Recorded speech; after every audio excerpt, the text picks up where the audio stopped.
Ate, ano ba yung procrastination at cramming? Procrastination, yun yung practice of carrying out less urgent tasks. Meaning, mas ginagawa mo siya kasi less important, less urgent.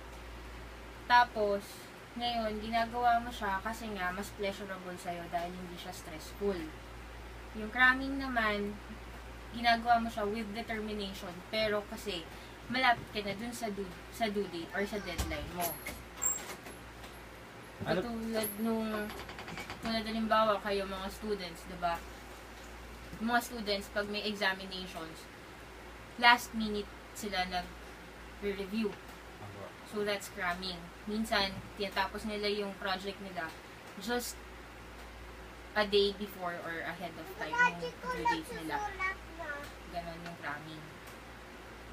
Ano po ba yung dahilan nito tsaka epekto?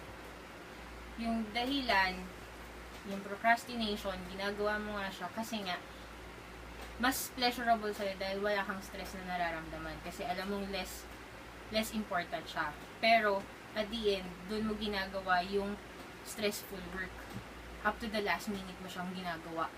Yung cramming naman, Wow! dahilan ng cramming kasi Nakita ko ng buhon na mas madami. determined gawin yung isang bagay dahil malapit ka na sa due date mo.